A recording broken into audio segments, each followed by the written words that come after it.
And welcome to Rebel Finance School New Zealand issue. New Zealand issue.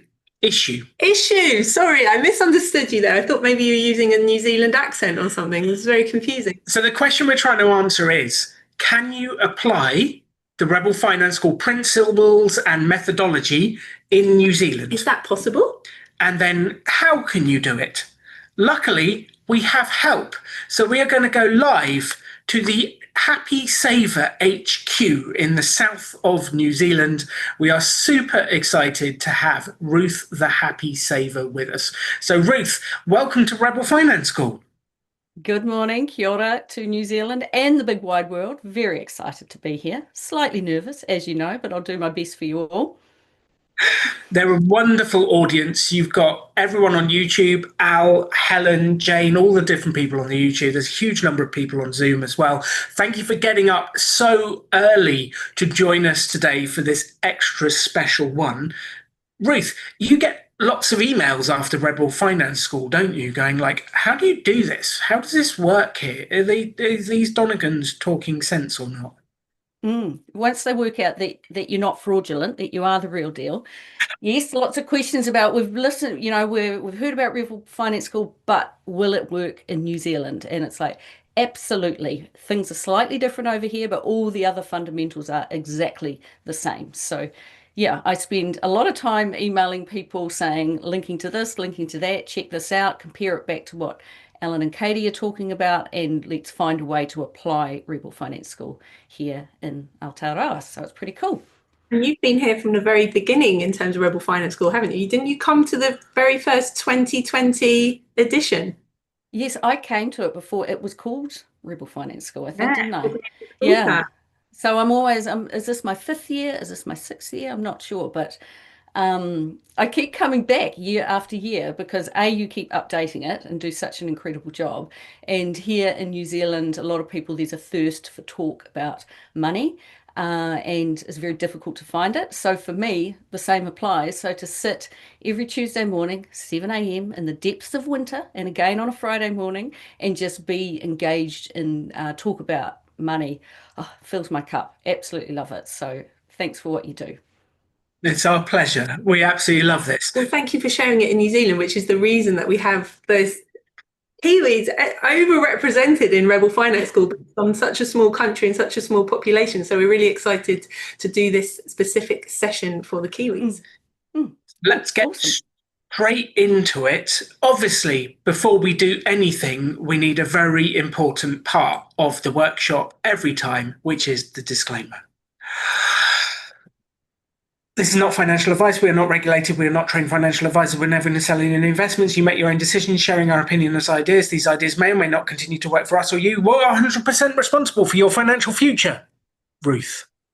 I concur. There are no guarantees here, except the money back guarantee. If you don't like tonight's session, please go and approach Ruth and she will give you money back. I was going to say go to Ruth. And investments can and will go up and down. So we're going to talk today about 4 main things.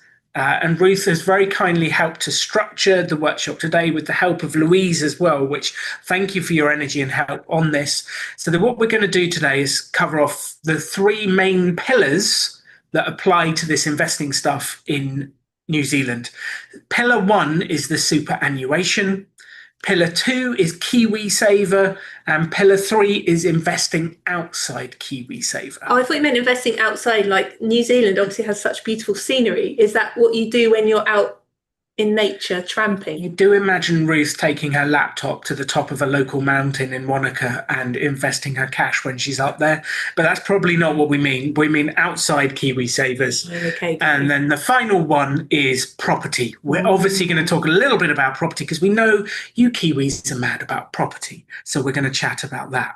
So let's get straight into the first one, which is superannuation. So let's talk about superannuation. Ruth, what is it? What do we need to know? Tell us more. So it's so funny sitting doing this for you guys because I'm used to listening. Now I've got to speak up. So yeah. So if I go mute, you go, Ruth, remember you're part of this.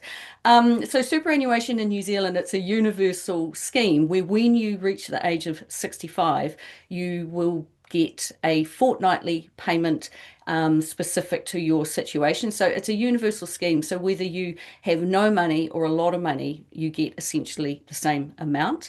The only differences are whether you're single, whether you're in a couple, if one of you is retirement age at 65, one of you is younger, older. So there's some wee tweaks to it, but basically we all are entitled to a fortnightly payment at the age of 65, and it's not means tested.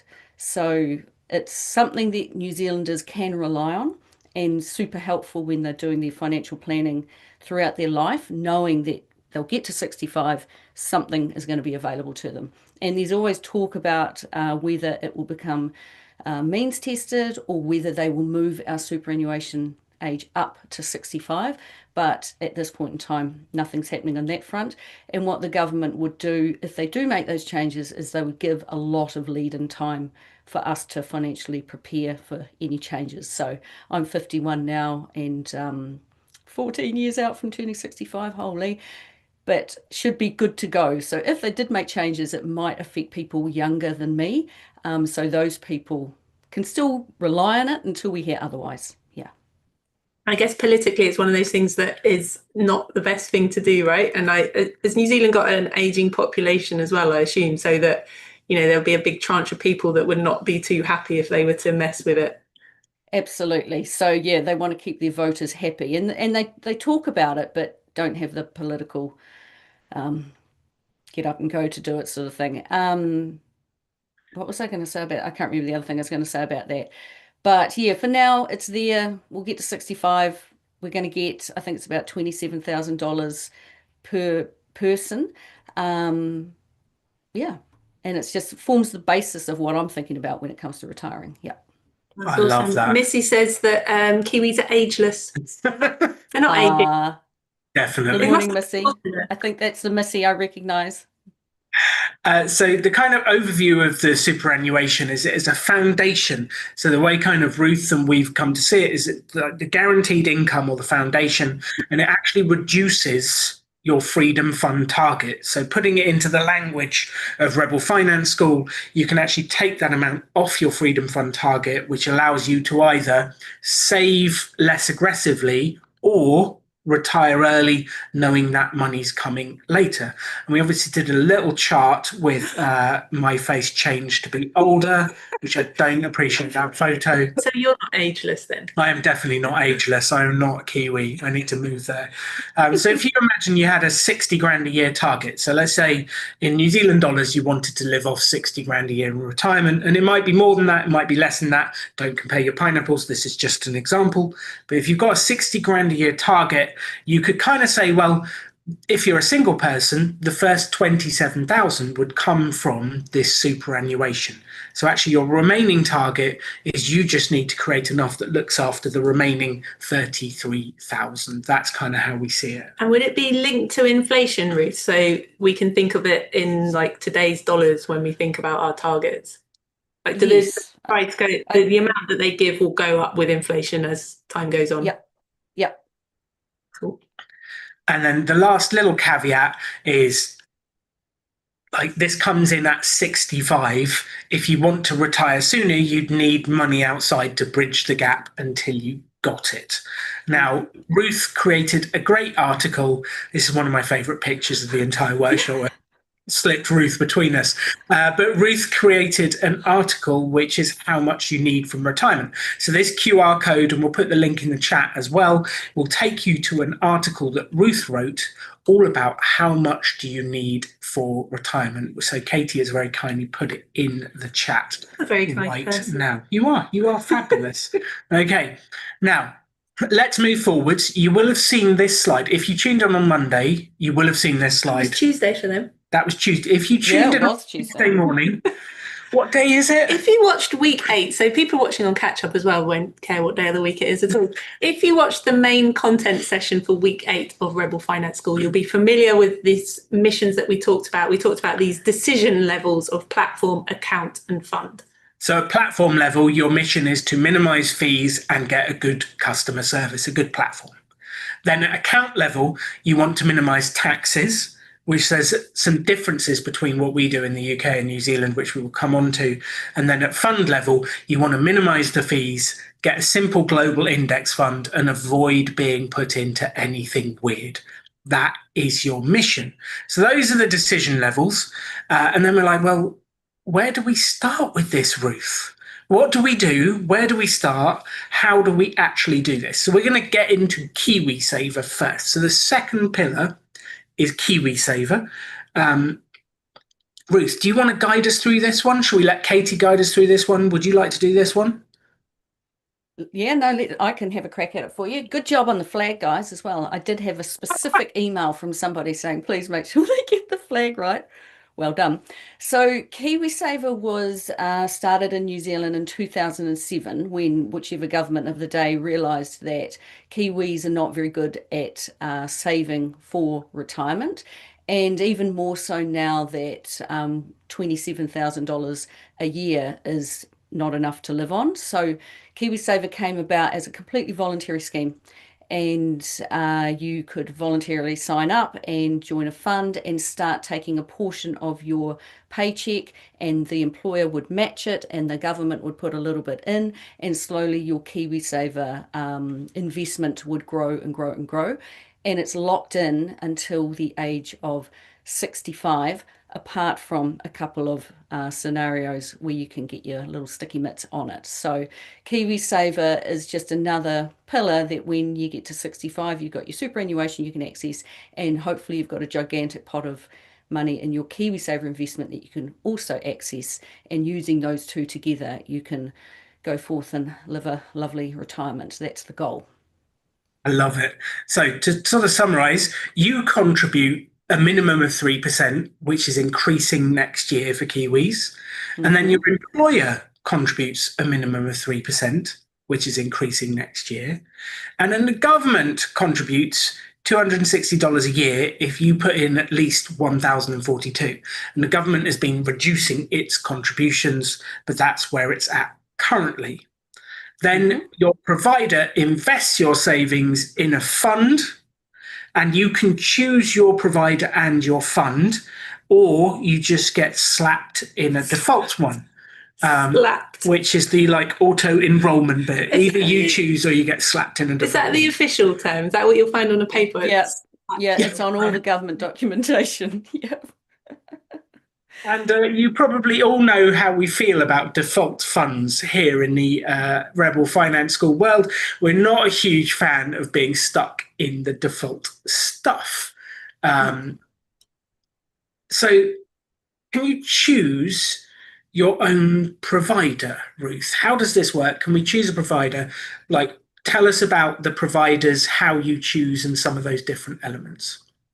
Yes, absolutely. You can choose your own provider, and you absolutely should choose your own provider. So, but yeah, come and watch Rebel Finance School, read my blog and the likes of that to help you narrow down which provider would be a good option for you based on all the things you talk about, which we're going to get into. So if you are going to a new workplace and you already have a KiwiSaver provider, you can let them know who it is. If you are new to the workforce and you're signing up for the first time, go in knowing who your provider is going to be and what fund you're going to be in, because otherwise they'll say to you, do you want to be in KiwiSaver? Yeah, I do. Do you know what fund you want to be in? No idea. So they will just choose you a default fund. And I think it's a bit of an eeny, meeny, mony, mo at the IRD level to choose you that fund. So you've got to be more systematic about that, because as we know, making a good investment decision at the start of your investment journey makes all the difference down the track. So do you have the comparison sites as well that you would go and check this stuff out on? We do have a lot of comparison sites. However, you take them with a large grain of salt. Who's running it and are they getting paid to compare things? And I do check out comparison sites from time to time, and I'm looking at them going, why is that fund not there? Why is that provider not there? Why are we comparing this particular set of providers? And so much like you guys dig into the back end of what's going on, and it's like, oh no, they're being paid basically to compare these particular things. So it's a shame to have to say that, but be very mindful of where you're gathering your information. And probably the best resource I use here is Sorted, which is it's Sorted Smart Investor. And I think you might have the link for that, Katie, somewhere to maybe put into the chat. And that's got a really good tool that they keep as up to date as they can. Every time a fund manager does an update, that goes through to Sorted, but they're always lagging slightly behind, but close enough. And in there, I always say to people, like, they know what fund I'm in, find out what various friends and family are in, you know what you're in, and use that comparison tool to compare them all side by side. So you can compare fees, you can compare performance, and then either using that website or going to the fund itself, you can dig into what are they actually invested in. And that's where you can find out, well, are they investing in what the Donegans suggest we look for in a KiwiSaver provider? You do, yeah. So yes. That's probably the main tool I send people to, is the Sorted Smart Investor.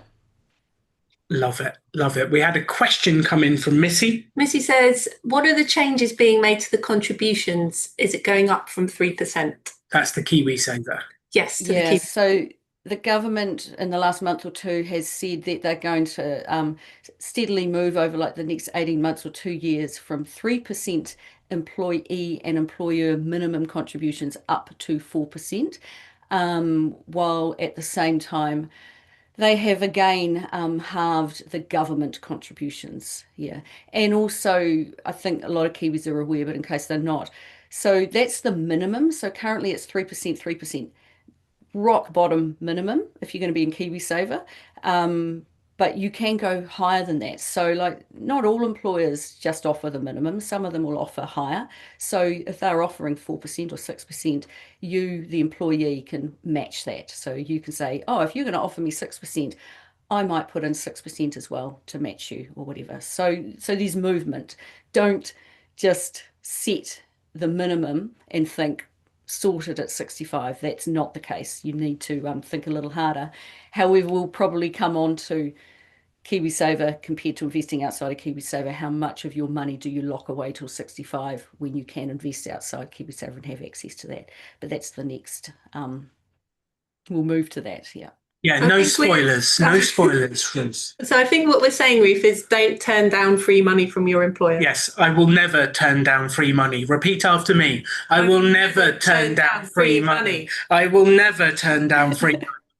Yes, including you, Patricia. I can see you on the screen. I think you're playing along. I love it. Okay, so you can choose your KiwiSaver. The provider. And you can also choose the fund with some of them within it. So you have choices of the fund.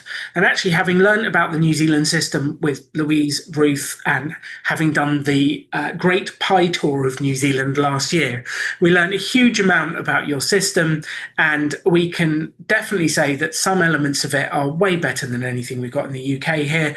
You have the KiwiSaver for life. So if you change employers, you can just get your new employer to pay into the KiwiSaver you've already got, which is amazing, because in England or in the whole of Britain, you kind of just get a new KiwiSaver every time you move employers, and then you've got like 12 pots. It's all a mess. Yeah, the provider's dictated by your employer. Yeah, and you don't get good choices always. So this, like, your system is actually, it's got some benefits. And having learned this around the world, we're quite jealous of some of this New Zealand stuff. So when we actually get to which provider should we go for, which one should we go for, and can I even buy a simple global index fund like the Donegans bang on about all the time? Banging on about them, slapping in the default funds. Is it even possible? So let's have a look at this. You talk about KiwiSaver. So here's some ones at the top. You kind of have the options. There's Simplicity, which we heard a lot about as we travelled on the Great Pi Tour. There's Booster, which we say boo to Booster. They don't have great fees and some different bits there. There's like BNZ, there's Fisher Funds, there's loads of them. And the ones on the slide, we're not saying that they're the ones to go for. We're just saying these are ones you probably have heard of as the different providers. So we're just saying like who the providers are. Yeah.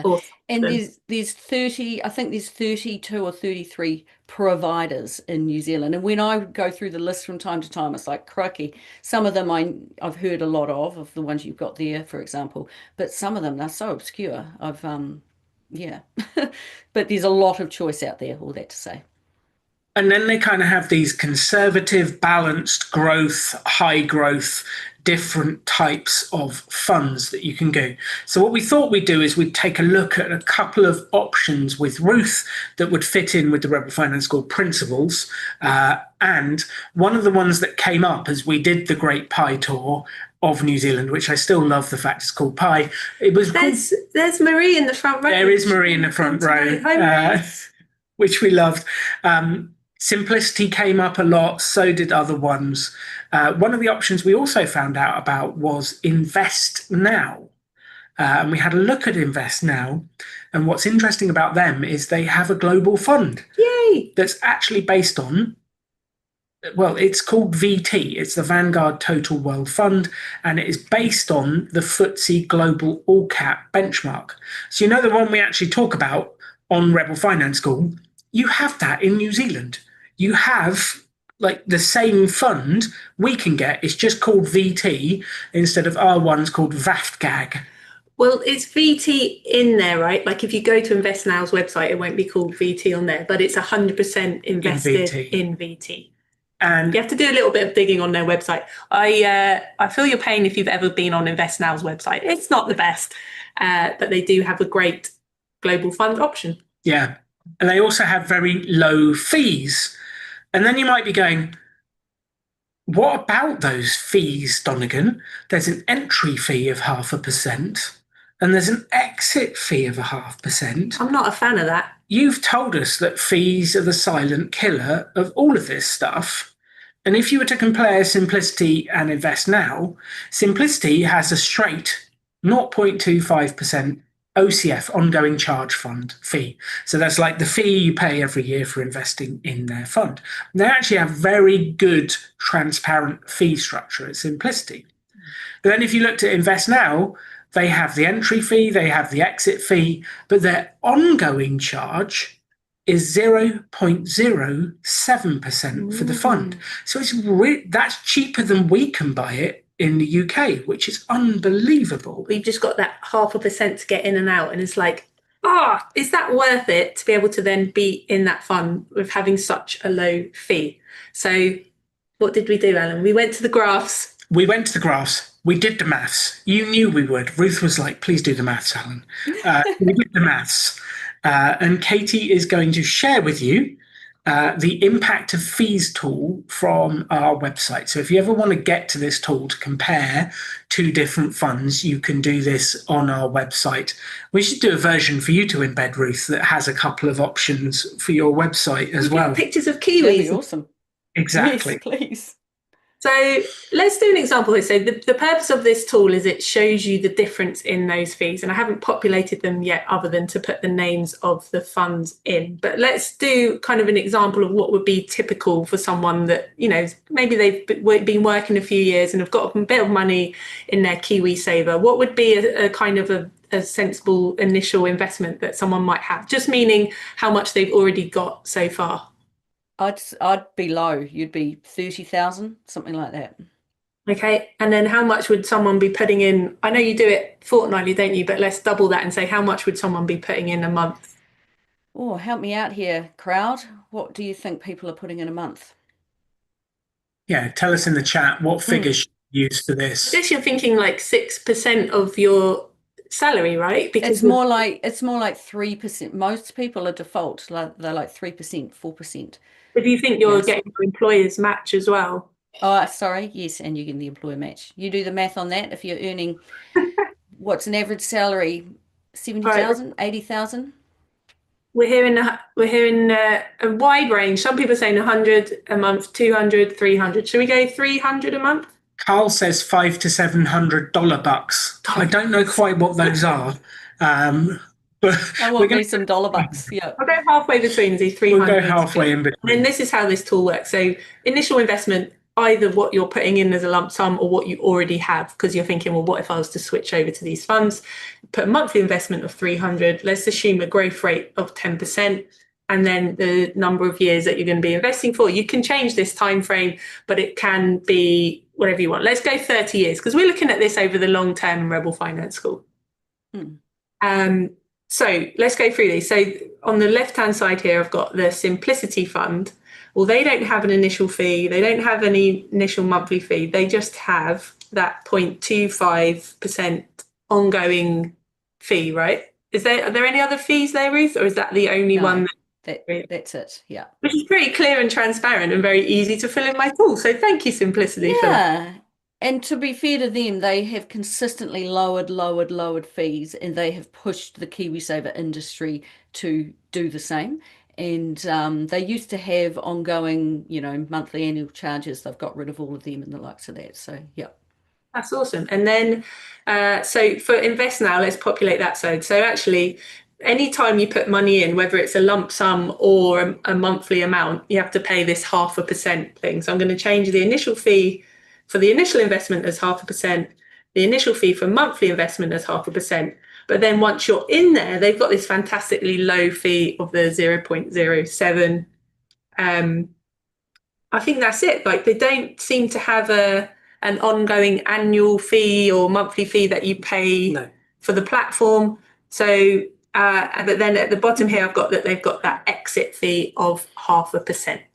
So I'm going to calculate and see what happens and see what the difference is. Any bets? Which do you think is going to cost you more in fees? Or which one do you think you'll come out better with? Are you going to get more with that Simplicity Fund, which is only 0.25%, or Invest Now, where you have to pay 0.5% to get in and out, but once you're in there, it's smaller? It's kind of interesting because we had a comment on YouTube that said, like, I've discounted Invest Now Global Fund because the larger entry exit fee, even with the low OCF, like, given that I'm dripping it in each fortnight, like, do the maths, Katie, tell me, do the maths. Yes, we're doing the maths. And also just to say that this tool assumes the same growth rate between the two. They will be different because they're investing in different things. So we're just isolating the impact of those fees. It doesn't, like, you're not going to get the same results in practice because they're invested in different things. So let's press calculate, see what happens. Well, there you have it. You are better off with Invest Now by just under $40,000, and on that time frame, assuming that investment return. What does that make you think and feel, people out there? Well, it's interesting. So let's quit out that. The interesting bit here is lots of times people go, well, I'm not investing for 30 years. And that's the bit that we talk about a lot on Rebel Finance School is people go, I'm not investing for 30 years. I'm 5 years away from retirement. To which we always say, well, what's going to happen when you retire? Because you're not investing till when you retire, you're investing until when you expire. So you're actually, if you're close to retirement, you might well have another 20, 30 plus years. You'll be investing for a long time. So that time frame is actually, like, for most of us, it makes sense. Harry says, is $38,000 worth dealing with a bad website, Katie? That's a very good question. The website is bad. And actually, you do need to think about the user experience. And there is more to it than that, because that Simplicity Fund is not a global index fund, which we'll come on to just now. Should we do that now? Should we do that now? Yeah, let's go my screen again. I'm going to go there. You entertain these lovely people. Okay, so do that. Then we had a look at Simplicity. Came up so much on the Pi Tour. We were sat at Ruth's table, drinking coffee, going, what actually is in this Simplicity Fund? And how many hours did it spend us clicking through websites to try and find out, Ruth? quite a few very enjoyable hours because we were a bunch of geeks all with our laptops at the kitchen table. Yeah. I'm a geek. But other people might not like to spend their time digging into the back end of all these websites. And that's why we do it for you, because we actually enjoy looking at this stuff. So I went to Simplicity's website with fresh eyes of like, okay, I know my investing philosophy. I know what we talk about in Rebel Finance School. Let me see what this Simplicity thing's about, because we heard it mentioned so much and we'd heard it from you as well, Ruth. So I actually went to their fund selector, and I've put the link to where I'm doing this in the chat. And it takes you through these questions about how you invest and how you feel about risk and all these things. So I thought, let's answer these questions from Rebel Finance School philosophy, how I would answer them. So the first one we've got here is, the most important thing to me when investing is not losing any of the money I put in, even if it means my money won't grow as much in the long run. That sounds like volatility. Yeah, give us what answer you would put. Please put it in the chat. Tell us what you would put for these questions. Answer 2 is almost certainly ending up with more than I put in, despite some ups and downs along the way. Or likely high returns over the long term, even if it means big ups and downs in some years. How would you answer that as a Rebel Finance School?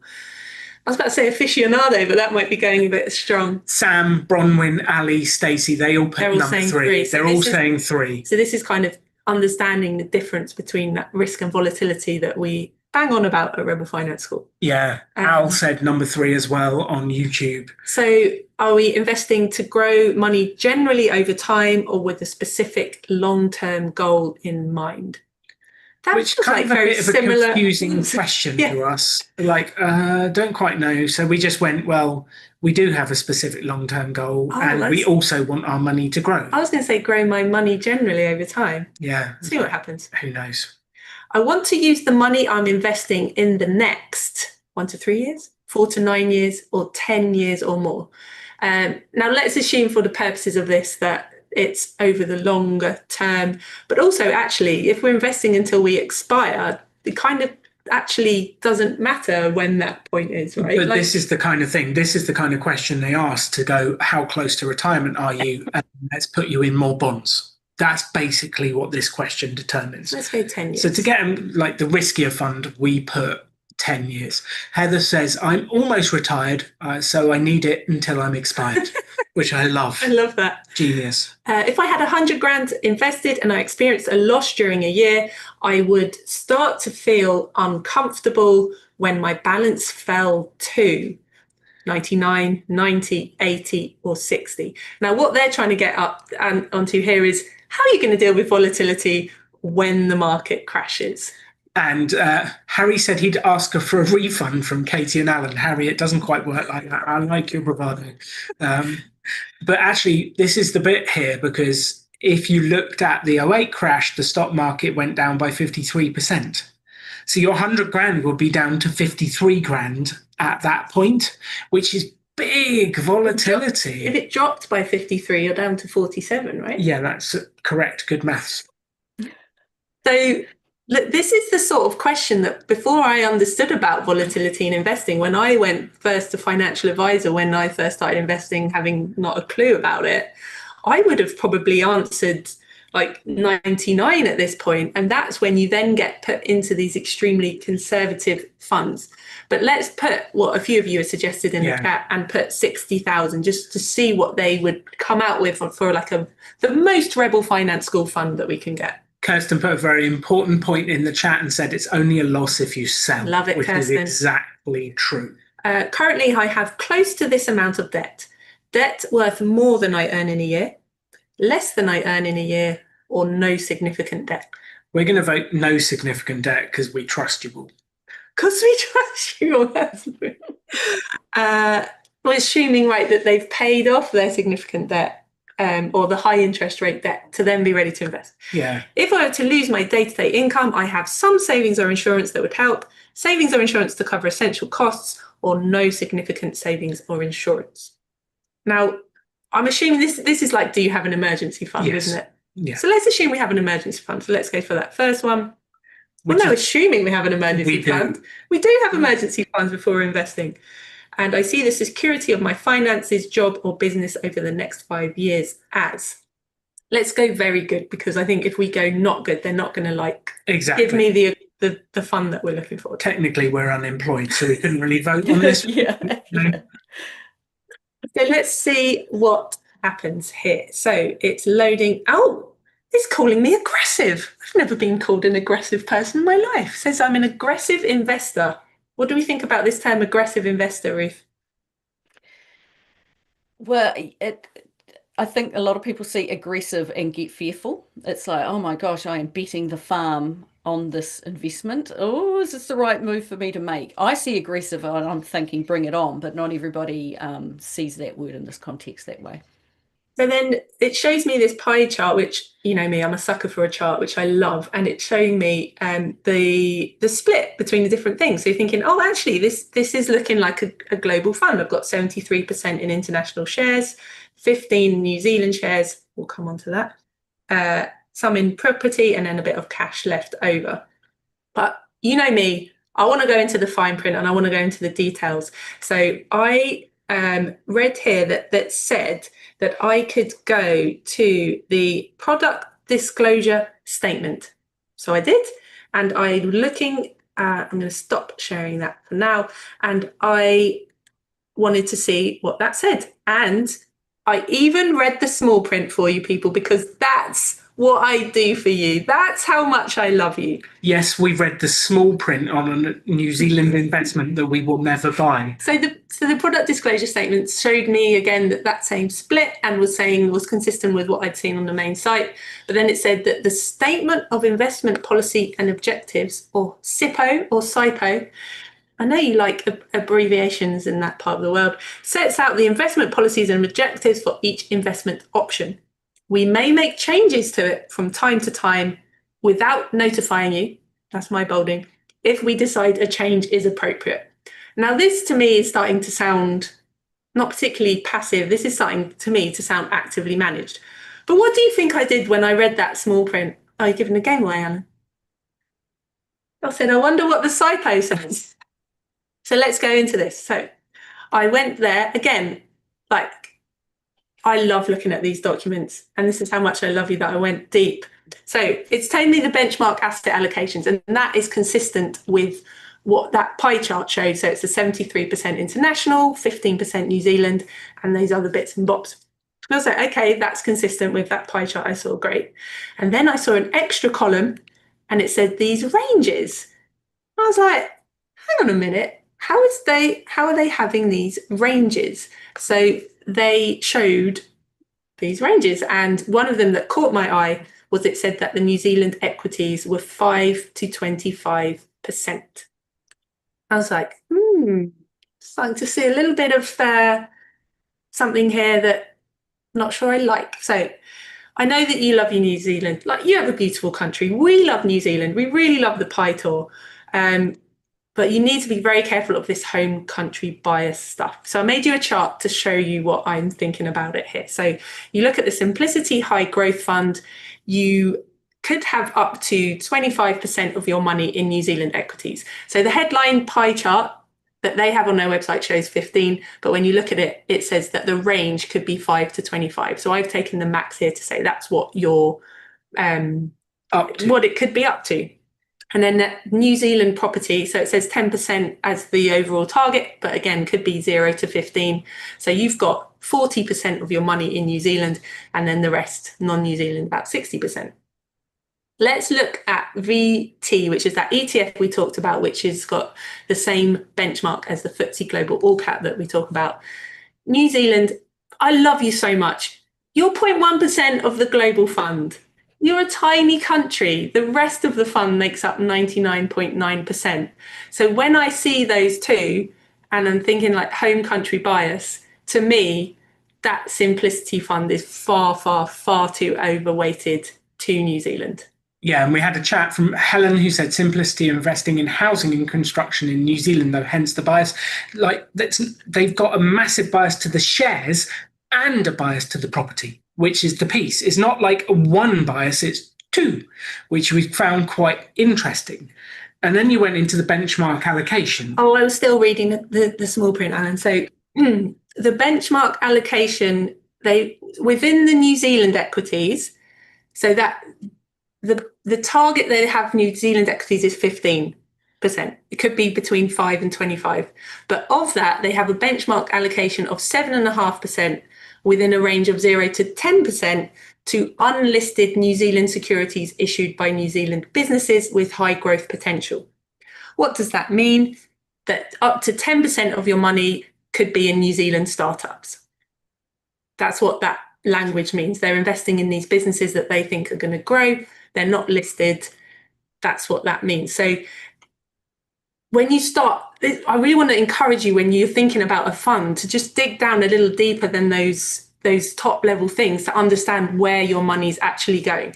And if you're okay with where that's going, great. I just want to point out that it could be significantly different from what's shown on the front. Well, here's the bet. Forget country, would you want your money invested in startups in any country? Like, what's the default rate on startups? How often do they not grow? How often do they go bankrupt? Katie and I do not want our money invested in startups. Like, that is hugely risky. So we would avoid that. Forget whether it's New Zealand or not. We wouldn't want our cash put into startups. And then we actually had a look at what's actually happening in practice, the actual mix of the fund, which this is a chart that Katie created. So, well, I can't claim to have created this chart. This is from borrowed. I borrowed this, but this is from Simplicity's website. So this is the latest investment mix of that fund, because they can vary it. So the first thing I saw here was that they've lumped together New Zealand and Australia. You are your own country. You have your own flag, everything. Like, what's this about? But anyway, so I couldn't actually know what the split was between New Zealand and Australia. But assuming the Australia benchmark of 1.75%, you've got nearly 20% of your money in New Zealand equities. That is heavy home country bias, which I am not a fan of. So when we actually looked at this, you would have seen, if you came on Monday, you would have seen this slide. It's the first time we created it for this year, but these are the 8 different things we look at when choosing a fund. So these are a way of like evaluating the different funds. So we evaluated Simplicity and Invest Now on these. So on the first one, is it passive or is it active? Simplicity is an actively managed fund. Simplicity, is it global? Not really. It has a lot invested in New Zealand. The asset type, it's a mix of property and different things. We kind of put a question mark there. It's not 100% stocks and shares. It's kind of one of these ready-made portfolios, and it has huge biases in it. It has biases to property. It has biases to country. It has a lot of different biases in it. It passes is it an index fund or an ETF box? It passes the accumulation box, and it has incredibly low fees. We're a big fan of the fees. Yes, but if you compare that to Simplicity is a Invest Now. Sorry, if you compare that to Invest Now, the Total World Fund within Invest Now. Yeah. Invest Now Total World Fund is passive. It is a global fund. It has 100% equities. It's not a ready-made portfolio. It's just a simple index tracker. It avoids all the biases because it just spreads your money around the world in exactly the weighting of those companies and countries. It is an index fund, or is actually an ETF. You can get an accumulation one, and it has minimal fees. So when you compare the two, it's a huge difference. Should we ask Ruth what she thinks? Well, I think we should, because we've spoken a lot, because we did a lot of research. I was like, I did research. Everyone look at my chart. I'm just sitting here thinking, oh, thank goodness for you two to do that deep dive. But that's what people need to do when you can't just look at the wrapper and go, oh, they got low fees. Oh, they do good things for housing.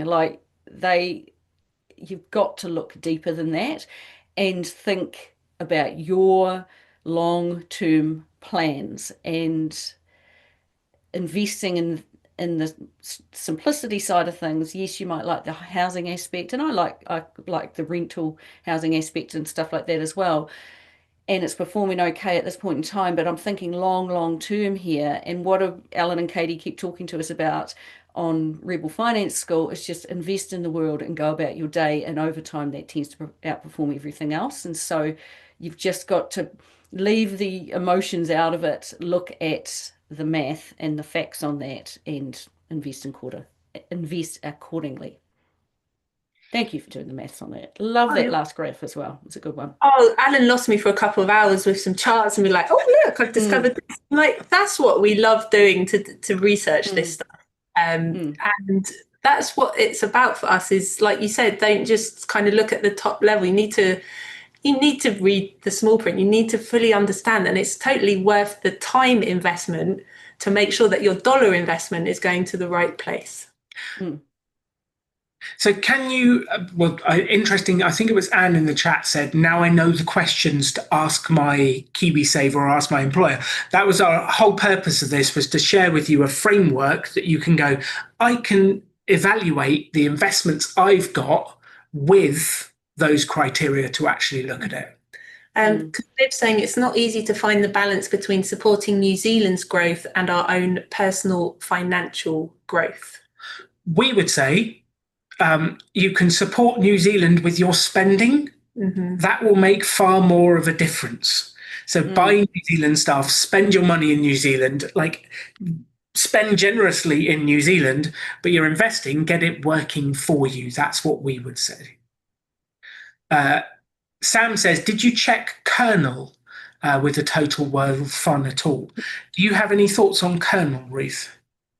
So Kernel, because Kernel have added a KiwiSaver component to what they do, and I think from the research I've done, it's just not in keeping with what you explicitly talk about. So yes, Sam, we did look into it, and it's not on the slide for a reason. Yeah, and actually, like, the option we've kind of kept coming back to is invest now, because you can invest in that simple global index fund. Yeah, and I think that Kernel one, it was more, it wasn't pure enough. They had there was some wasn't explicitly actively managed in it, but they had been picking and choosing to create a fund. It wasn't just following a VT fund. It was off to one side of that. So sticking with what you guys are about, that's how you've settled on Invest Now. And can you transfer a KiwiSaver, Ruth? Can you transfer a KiwiSaver? Where might I be wanting to transfer it to, Alan? What do you quite different mean there? provider. From one provider to another. So at any time, your KiwiSaver is yours, and it'll follow you around. And at any point, if you decide to change it to a different one, you just go to the new provider and just complete their sign up process, and then they work in the back end with your old provider to move you to the new provider. And it takes a couple of weeks sometimes, and you continue while you work to make payments to it, and they just go to the IRD and get rerouted into your new fund. So yeah, you can transfer your KiwiSaver whenever you like, and it's pretty straightforward to do. But I'm sort of always saying to people, you don't want to chop and change all the time. Have a think about it, do a lot of research like Katie's done, and then make one decision once, and then just sit on it for a time, reassess in a year. And if something else has changed, because these providers are changing their offerings, they are changing their fees and the likes of that you might change again, but it's not something that you do often. Like, I think I've changed my KiwiSaver 3 times since it began in 2007. I love that. Harry says, I'm with Fisher Funds. Should I continue to hold my horses or move my KiwiSaver? Is it now time?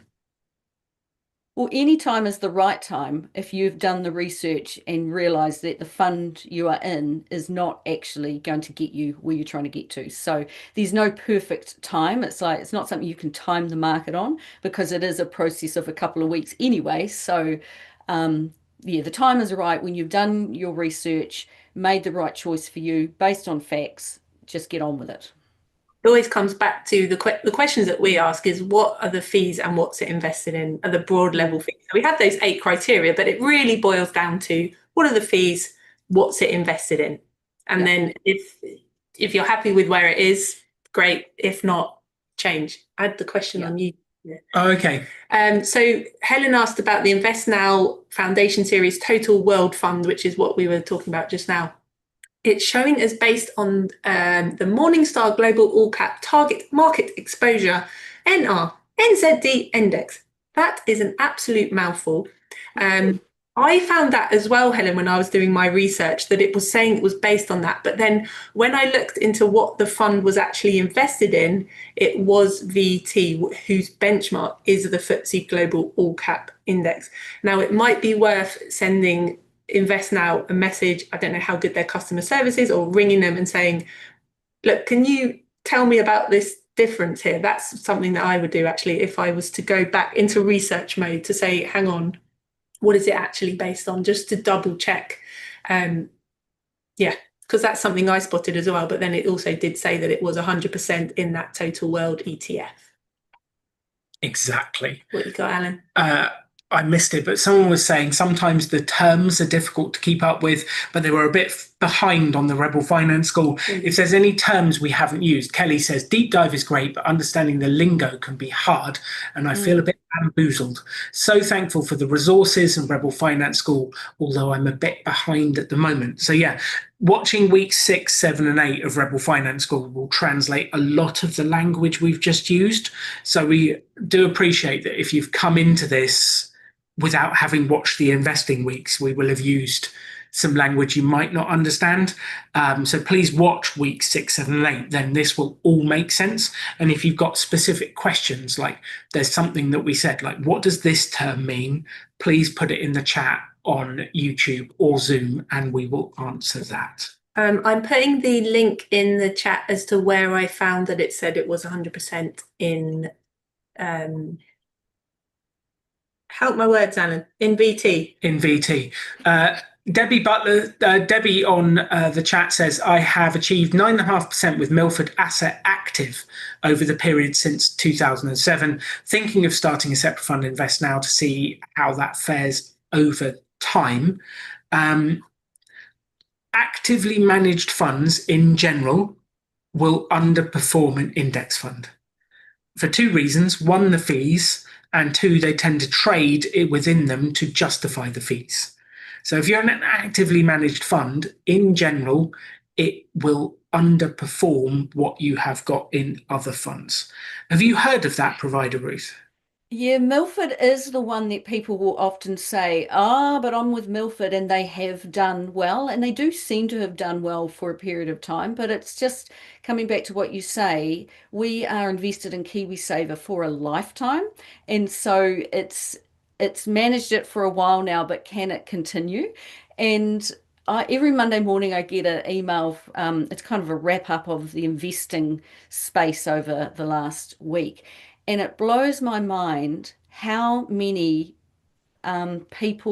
personnel move between these investment companies, and they'll say, the hot stock picker from company A has now quit and moved over to company D over here. And so when I think of Milford, it's like, what are their fees and how long can they keep this up? Because it's kind of humans involved in the picking and choosing. And when those humans, go on leave for the week and forget to reallocate or something, that's what I think of practically in the back of my mind. So Milford is one that stands out, that people say Milford are doing well, but they also offer a wide variety. And so when people say Milford do well, it's like, which fund in particular? Because I suspect it won't be all of them. Yes, and it's quite interesting, the whole active versus other. 9.5% sounds good. The index funds have returned higher than that. Yeah. So you're paying high fees to get 9.5%, and an index fund has actually returned higher than that over the same time frame. So it's quite interesting when you look at those figures. Yeah. And Kate. It comes down to, as well, just one last thing, that when you see a fund provider or investment company go, our fund has perform well, what about all the others? And you mentioned it on Tuesday, Monday night. They speak loudest about the success, while the other ones in the background quietly get filed away, and those funds are closed or absorbed into something else. And it's like, well, we won't talk about those ones. Let's just pick the winner. Like, in the news that came out, Fund A has had a fantastic quarter. Let's shout that from the rooftops. But a quarter in the length of a KiwiSaver investment is literally nothing. We need to be looking at long term. And what you said there about a bigger fund over the long term has already outperformed the fund that person just mentioned, by the sounds of things. Yeah. Wendy says Milford staff have to invest in them, and I think it's now 50 million of staff savings in there. It's interesting. Ooh. Just because other people are doing it doesn't mean it's a good thing to do. In general, what we have discovered over our life is following the crowd will get you the same results as the crowd. And do you want the same results as the crowd, or do you want different results? And we would definitely be worried. I would never personally invest in an actively managed fund. I've done it once. I lost a fortune. I'm never doing that again. And all the stats show actively managed outperforms over time. We've had a few questions or comments in the chat. Corinne says, if you're in this session and haven't followed the previous sessions, watch them ASAP. This will all make sense and you'll feel so empowered. Yeah, there's a bit of assumed knowledge in this session because we're assuming, this is now of the course. So we've talked about investing in the stock market. We've talked about the importance of fees and all that stuff. So by all means, stay and absorb this, but please do go and watch the content part of it as well that is that we've done for you. Yes. I was also going to say, had a question here. Someone's 65. They don't have a KiwiSaver now. Would there be any reason to join and contribute at this age, given that they're already 65? If they're 65 and still working, and their employer is happy to contribute, because a lot of people do get to 65 where I think technically an employer, or is that rule changed as well, that the employer no longer has to contribute. But if you're still working and they're saying, hey, we're going to give you 3 or 4%, then yes, it's worth it. But the difference is that you can access it. It's there, it's available to you. So it's no longer locked until 65, because happy birthday, you are 65. So yeah, it's like what you keep saying, like, don't say no to free money. So if there's money on offer from your employer, then yeah, I'll take it. Yeah, repeat after us. I will never turn down free money. I will never turn down free money. It's so important. Rachel says, please could you explain about FIF? Am I saying that right? FIF and tax leakage with Invest Now, etc. This is often discussed in the Facebook group, and I really don't understand. Yeah, we're going to be coming on to that in these slides. So FIF tax. Yep, we can actually absolutely talk about that. Shall we move on with what we had planned? Yes. Please do put your questions in the chat. If you're in Zoom, there's a Q&A function which helps us to see what your questions are explicitly and that we can ask Ruth for you. But yeah, just put them in the chat on YouTube and put them in the comments on YouTube if you're watching on catch up, and we will get an answer to you.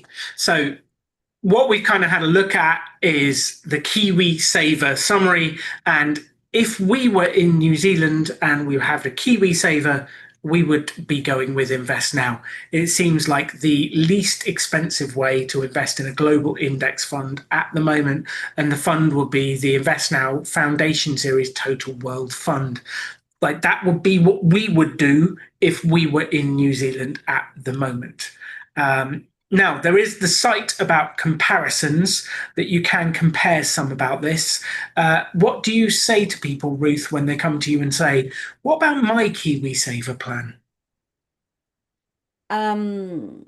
Well, yeah, go to smartinvestor.sorted. So I wrote a good blog post about I changed KiwiSaver providers and this is why I did it. And at the end of that, I say, I was in this fund, now I'm in this fund, and what fund are you in? And so go to Smart Investor and look at those 3 funds and make a comparison. And so now, what do I think about your KiwiSaver? It's, well, you've compared. Are your fees higher? Are they lower? Are you actively managed, passively managed, etc.? So that's what I would say. You've got to compare, and that's the trouble we face in New Zealand is a lot of people don't want to talk about money, and you can't kind of ask people, or they don't know. And so this is a way of comparing. And then I'm always up for a chat. So if you've got further questions, people get in touch with me and they email me and we talk backwards and forwards. And I say, you know, the pros, the cons, think about this, go and read this, research that, and then ultimately make your choice. Love it. I love it too. Yes, that's the same thing we say, is let's learn to compare those things. Excellent. Right. So the pillars. Let's go back to our pillars because we've discussed a lot already today. So pillar one that we were talking about was the superannuation. So the superannuation is your pillar one. Pillar two is your KiwiSaver. And then pillar three is investing outside KiwiSaver. So how do you invest outside KiwiSaver? Why should you invest outside KiwiSaver? Ruth, tell us a bit more about that. So you've got your super, you've got your KiwiSaver, but then you've got people like me and you and Johnny who I don't want to work till 65. I've got many, many things I want to do. And so if I give up my paid income, where's the money going to come from? And so having an investment outside of KiwiSaver that I can access at any time, that's what you need to be thinking about. So growing your wealth in three places: KiwiSaver and outside of KiwiSaver, and investing in pretty much essentially exactly the same thing. The difference being that I can access it and I'm not getting employer contributions into it. I love. And for us, it's like the age which you can get to your different money. And we have a similar thing in the UK where you can't get to different accounts to different ages. So if you think about you're sort of marching through your life and you can get to your anything outside the KiwiSaver, you can get to it at any age, but you can't get to the KiwiSaver or the superannuation till 65. So if you want to like slow down or do something different before then, you need some money outside it. And then you've actually got exactly the same question, like what's my viable options? How do I invest outside KiwiSaver? So we had a look at a couple. Ruth said about Smart were one of the options, and then obviously Invest Now also have the option as well. So we said to Ruth, where do we go with Smart? Smart have a total world ETF. You'll notice on there that it benchmark is the FTSE Global All Cap. Isn't that interesting? So we're very happy with that. It's fantastic. And we had a little look at the fees. Smart is super simple. It's a zero 0.4 ongoing charge fund. And then Invest Now, you have this entry, exit, and the OCF figures. So those are those. Katie, did you do a comparison? Shall we do a comparison? I did. Let us do that. Entertain the good people whilst I load that up. Because I was not prepared, Alan. Shall I do a dance? What should I do? What I can say about that is all those years ago when I started to twig on to investing in something other than KiwiSaver or housing in New Zealand, I read J.L. Collins, A Simple Path to Wealth, and I thought, oh man, I bet you can't buy this in New Zealand. I just bet you can't. And I went on a deep dive search. I asked my bank, I looked at these investment providers and all that, and I eventually narrowed it down and I found Smart. They used to be called Smart Shares, now called Smart. And I found Invest Now at the same time. So back in the day, I was comparing those two without these magnificent tools, I should point out. I love that. I love that because it is a mission when you first find out about this. Yeah. The new providers turn up and new funds turn up, and it changes over time. So and it's never ending. Like in my time of paying attention to this, started with those two providers, and then all these other ones have come up, and all of them are constantly adding to what they offer and changing things. So it is a really for people watching this and thinking about it for the first time, I feel your pain. It is a very cluttered landscape, but this here helps you avoid a lot of that noise. It's cool what you're doing. So let's do the in comparison, and then we've got a few comments and questions. I want to come to Jackie's one on YouTube as well, but we'll just finish this comparison so you can see the figures. So this is looking at investing outside of KiwiSaver, right? So how much, so let's change these top figures, because how much would someone generally have outside of KiwiSaver? Would it be lower than what they'd have in their KiwiSaver? Yes, for a lot of New Zealanders, that is the case. So what typically happens is people might say to me, "Oh, I'm in KiwiSaver, and now I want to invest outside." So they are literally starting with nothing. They're starting with maybe, let's call it $1,000. Okay, and then what might they be putting in monthly? I suppose it depends on your gap. Let's say it's like someone who's been on Rebel Finance School who's actually going to like stack some cash away and look after themselves. Double that, 600? Let's do that, yes. Okay, so I've just gone back to what we were doing before. So on the right-hand side here, invest now, exactly the same. We're now comparing it with Smart, which I'll just update this because that was the simplicity figure. So is that the only fee, Ruth, on the Smart Fund, just 0.4% ongoing charge fee? Yes. Your fee? Yes. Okay, so everything else was set to 0. Is there a fee to sell out or buy in? So this is where, and stop me if I go into too much detail, but the funds, they're quite different. The way the two providers work is quite different. So with Smart, you buy on their platform, then you own and hold the shares under an independent share registry under your own common shareholder number, literally under your own name. And then the day that you want to sell, you engage a broker, of which there are many. So it's a 3-step process, but the units are held under your own name, whereas Invest Now, they're a one-stop shop platform. So you buy and sell on their platform, and you hold under their joint common shareholder number. So your investment still sits under your name, and it's kind of under lock and key with trustees and the likes of that, but it's held on their platform. So they are quite different in how they go about it. There you go. That's the concise answer. So that 0.5% exit fee that you pay with Invest Now, you would have to pay some kind of exit fee, some fee to get your money out with other providers. Yes, yeah. So with Smart, if I wanted to sell and engage a broker, you can kind of shop around brokers for the best rate. And when I think about the Invest Now exit fee, it's like that is the exit fee now. And I personally don't worry too much about it because, as I know, and you guys all know, everything changes all the time. And so let's all put enough pressure on them to say, what about that entry and exit fee?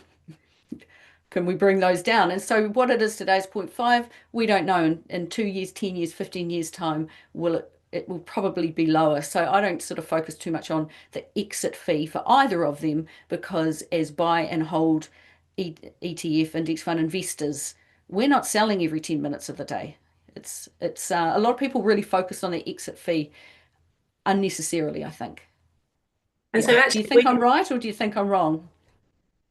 Well, it sounds like they're gradually pulling those New Zealand fees down, right? Like with the work that Simplicity's done to set the trend for what reasonable fees should be.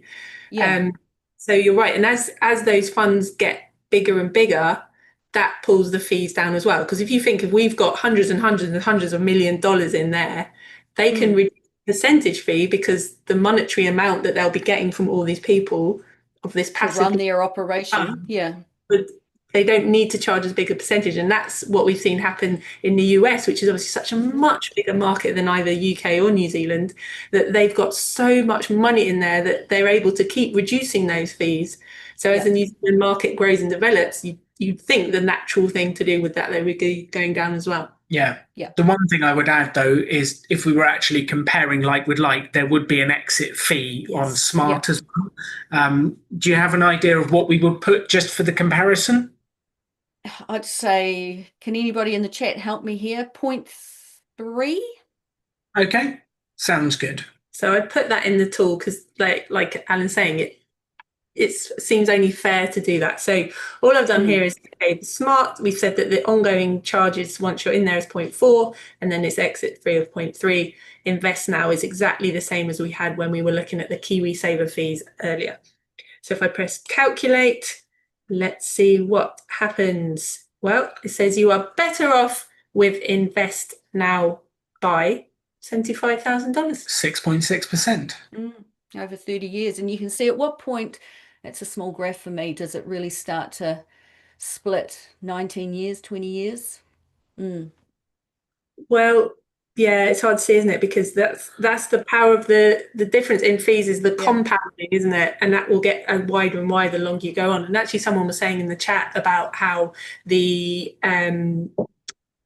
depending on the time frame will depend whether one is better than the other, particularly because of these entry and exit fees. So there you go. That is the fee comparison on those two particular sites. From the search we've done, it kind of comes down to, like, it seems like Invest Now with that cheaper OCF seems to be the better one, because the OCF with Smart was 0.4, but you have the flexibility, like you said, they're two different things. I think we should explain what OCF is. So this is the amount that they charge you to have the fund. So it's the fund that's charging you that, and it's allowed for in the price of the units that you hold, or the shares that you hold in the ETF. So it's allowed for in the price. It's not like someone's going in and asking you for those fees. It's taken allowance of through the price of the share, the price of the unit. Exactly. And that's what that means, that OCF, ongoing charge fee. So we had a comment I wonder if Ruth could help us with from Jackie. Said, I've recently started getting super and working part-time. I have a few hundred Ks and want to invest to get regular income. Friend is urging me to go to Forsyth Bar or other broker. Any Did thought? you say she has retired? She's 65. She's getting super. Yes. Getting super, Getting yes. super. Recently started. Yeah. With that sort of thing. So when I started looking for how to invest in a low fee provider in New Zealand, you've got the Forsyth Bars and the Craig's Investment Partners and the Milford Asset Management. You've got these providers up here that are filled with passionate people trying to actively invest your money to grow your wealth, who all want to be paid. So their fees are all much higher. And I just say to people, if you've got this far through life, you can manage your own money. You don't need to outsource your money to somebody else to manage and pay them a pretty penny to do it. And particularly if this person is 65 and already in KiwiSaver and she's got a lump sum of money, like if you're in the right KiwiSaver fund for you, based on everything you guys are talking about and the likes of that, and you've got a chunk of money, why not just add it to the investment that's already working well for you? Like, why reinvent the wheel and find some whole other investment? So if that KiwiSaver fund is already in a total world fund and working well for you, consider you just add it to that. And, holding some out in the bank for going and having an amazing retirement and that side of things as well. But what New Zealanders get worried about with investing in the share market here is having so much money, hundreds and hundreds and hundreds of thousands tied up in the share market. They see it as risky. They see it as all of the eggs in one basket. And like you talked about that a lot on the session this week, to which I say, like, I look out the window here at my home, which is one property on one street worth 950,000, $1 million, whatever it's worth. That's risky, and having all that wealth tied up in one property, and particularly, a lot of people know my story that Johnny and I in Christchurch lost our house in the Canterbury earthquakes, and it took us many, many years to get the equity, the money out of our house. So when I think about ETF index fund investing, bring it on. I'm trying to flip things over. I want millions of dollars invested in funds that you're talking about here, and I want as little in my property as I can, because one massive investment with thousands, how many companies in it, 7,000 or something like that in it, couldn't get any more diverse than that. And over time, we know the share market goes up, so just buy the whole share market, and having that huge chunk of money in there, you have spread your risk. So for that person, think Yeah, you don't have to. I talked to somebody recently and they just had pockets of money everywhere because they felt it was risky to have it collected together in one big investment that's working for you. But that's where reading, listening to people like yourselves, research, talking to others who invest this way, it just makes people understand, reinterpret what risk means to them, basically. And just to sort of give you where we are to show that same thing, nearly all of our money is invested in one index fund. So we have nearly £2 million in one index fund. So like we do not see that as risky. We definitely saw it as concentration risk when we owned 3 investment properties in the same building. That was risky. Not only within the same building, but one was above the other. It was 428 and 528. So if there was some kind of water situation in 528, 428 is in trouble. So, we weren't that smart in those days. Yeah. We got away with it. We watched it very closely because we could see we lived in 512. We could open our door and see 528. See their front door. So we kept a beady eye on it, but even so. Yeah, it made it easy to repair the toilet when it broke or repair the shower. And that makes me think of another conversation I had the other day. I have a lot of conversations. That somebody, they said they like housing, they like property because they can see it and they can touch it. And I held up my phone and I held up my calculator, with the companies on it. And I talked about the Toyota that just drove past me. And I said, well, go out and touch all those things, go and touch the Hyundai's driving past, go and touch, there you go, the hotel you're staying in at the moment and that sort of thing. Like, you got to think that investing this way, you are investing in companies. They exist. You are engaging with them all day long. So reframe your thinking. You can touch the things you own in an index fund. Yeah. It's absolutely genius. We went out recently taking pictures of Katie hugging the Apple store to show that we. That's right. Yeah, you did. Yeah. It's the cleanest one that you could say. Apple's very slick, so you think it's kind of safe to touch one out in the wild. But she wouldn't hug Domino's pizza for me. Yeah. Building on that property idea, Ruth. So one of the reasons people like property, as you just said, is its physical, tangible nature. The other reason people like it is because they get the regular income from it. So Jackie, who just now was asking about how to get her regular income from her investments, she's saying, well, I've just sold my rental. How do I set up having a regular income from like stocks and shares? I don't get money in the same way. Like, how does that work? So if you sell a property and you've got a chunk of change and you invest it in the way you're talking about into a total world fund, and then you leave it be, and then when the time comes, it's like, I do want to draw income off this property. It's much like, I'm sure you guys do it. You can take it out once a year and put it in a bank account, and then pay yourself, like put it in a bank account, divide it by 52, and every Monday you pay yourself a portion of it. You can do it that way. But then you run the risk of that money is sat in a bank account for 365 days and it is no longer working for you. So other people might say, oh, well, I might take money out every 6 months.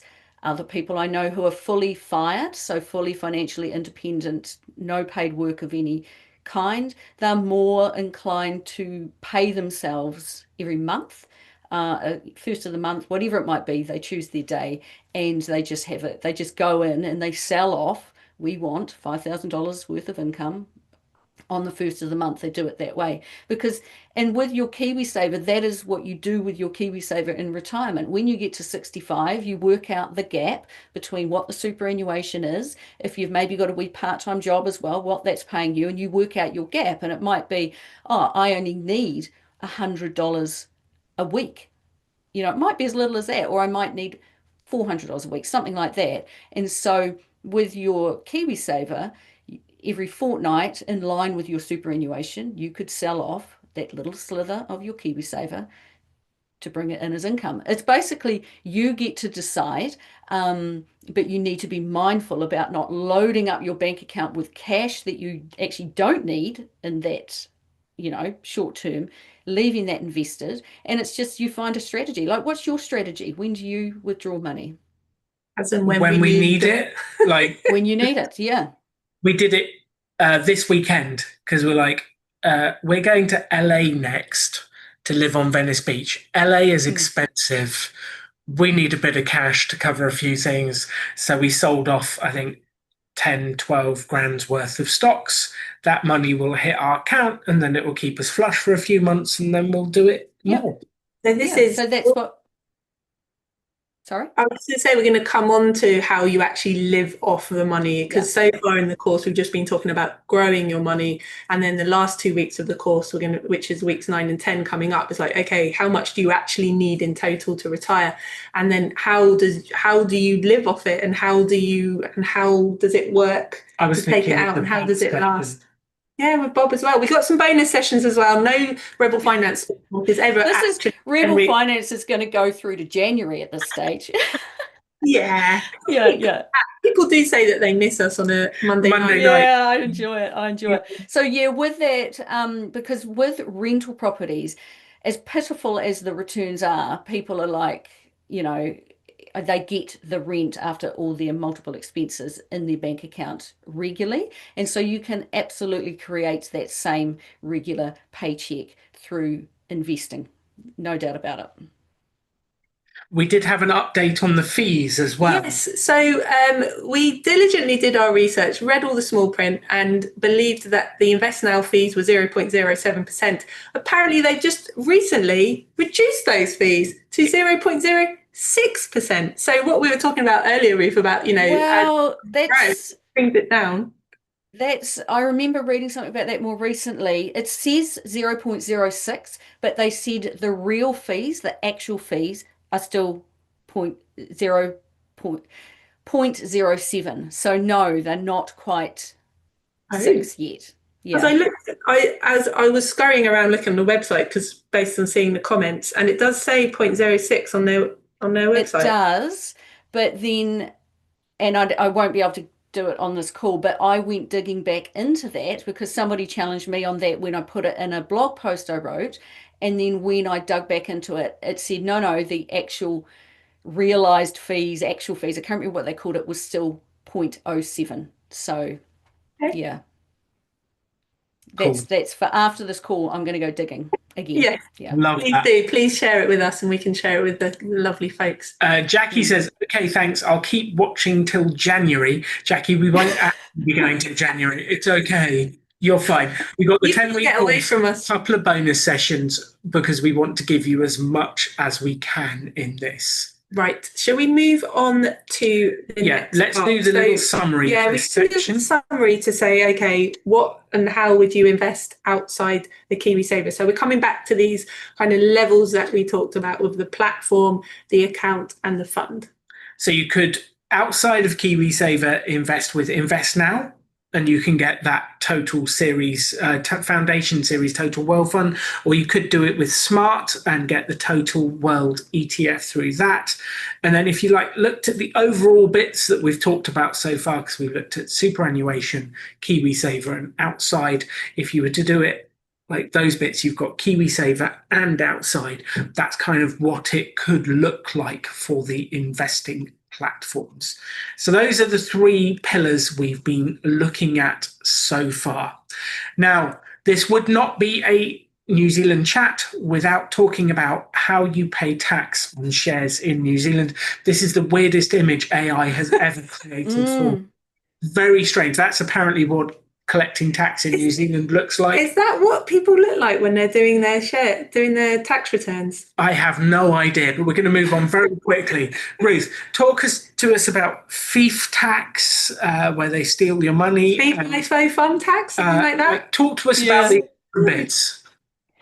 Oh, okay, here we go. So in New Zealand, when you say we are in a foundation series total world fund, okay, and we've got $100,000 invested, and then they said, good news, we are paying you a distribution or a dividend or a payout, whatever you want to call it, of 2%. So we've got $100,000 and they've given us 2%.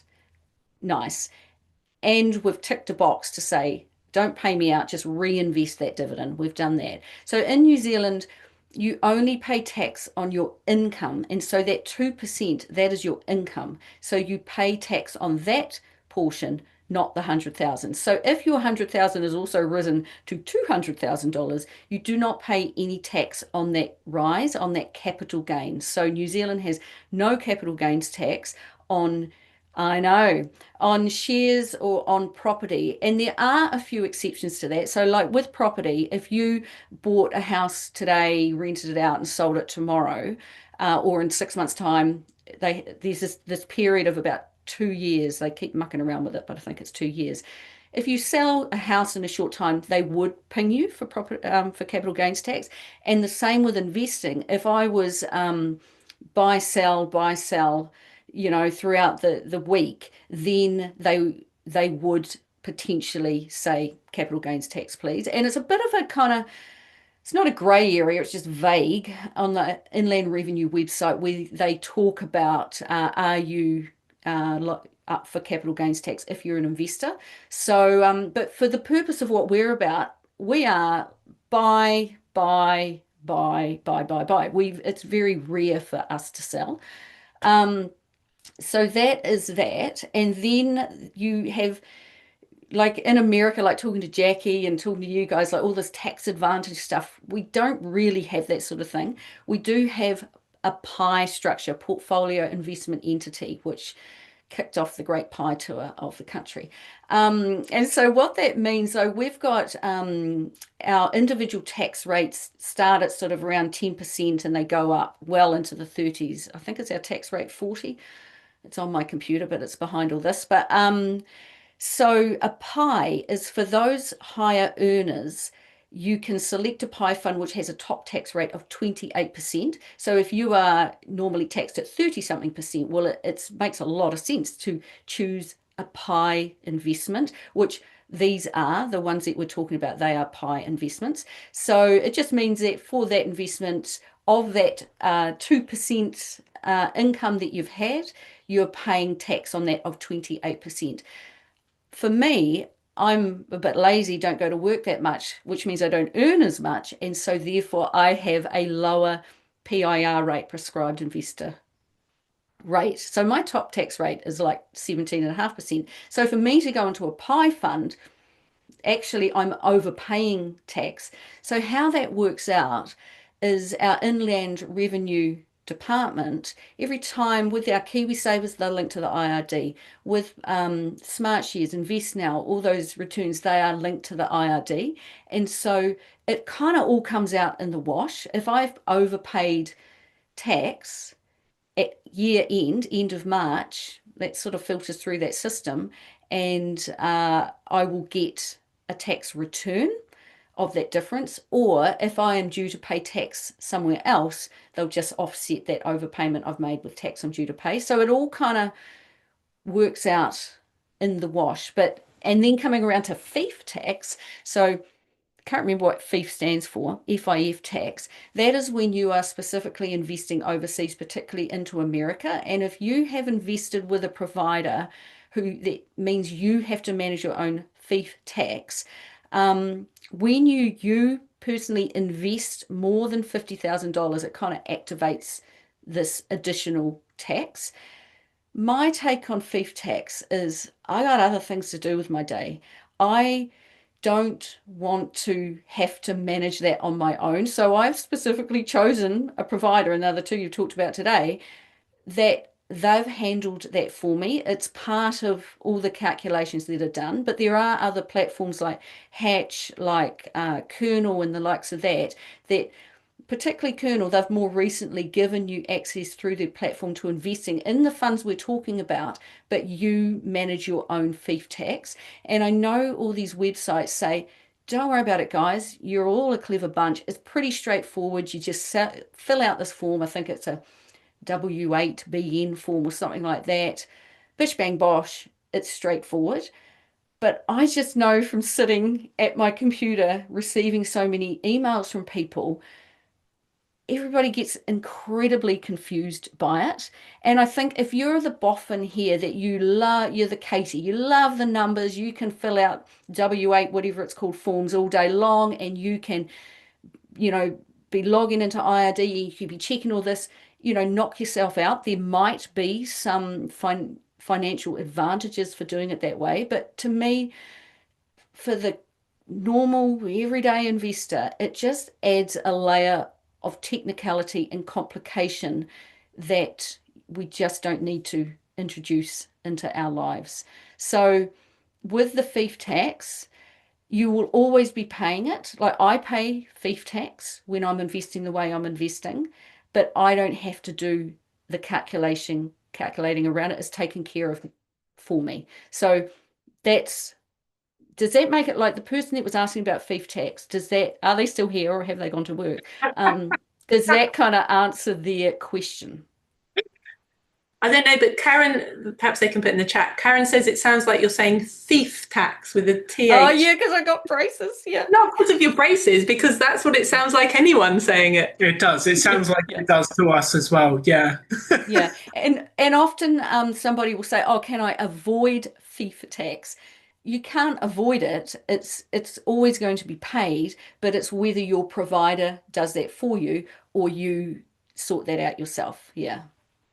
And I think it would be easier to manage if you were an investor like I am, that it's, 20th of the month is when I invest, come hell or high water.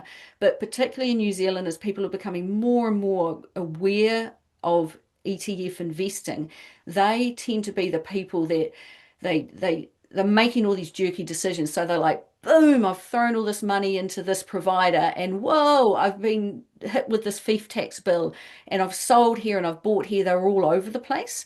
So that adds even more complication when you are that buy sell investor. So I found a way not to avoid fief tax. I'm paying it, but I've found a way to manage the management of it, if you like.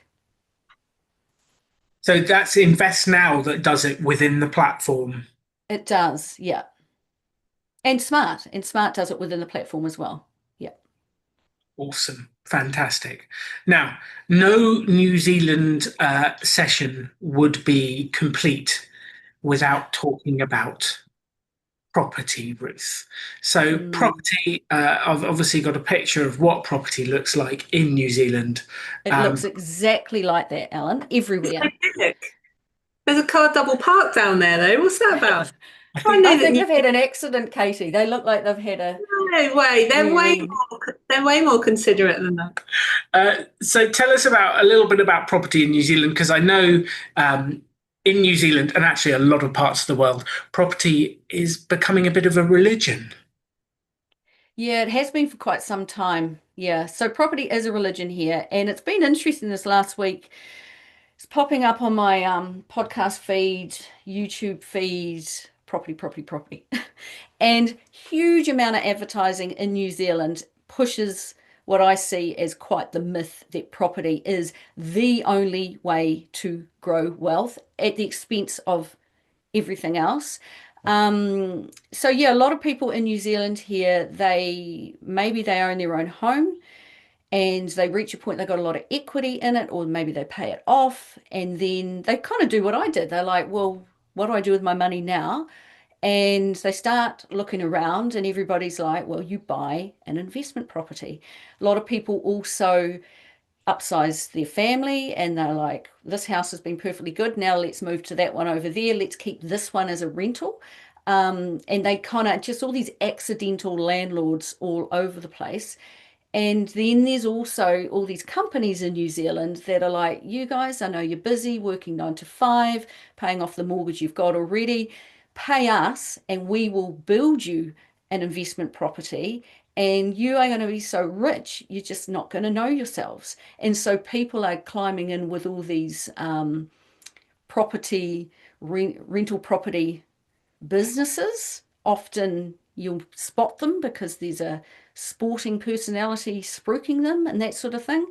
And I just hear so many people, these private rentals, or get themselves tied up with these rental property firms who are building houses for you who are not making any money, to which I say I'm always pushing them to your calculator, Katie, of do the math on your investment property.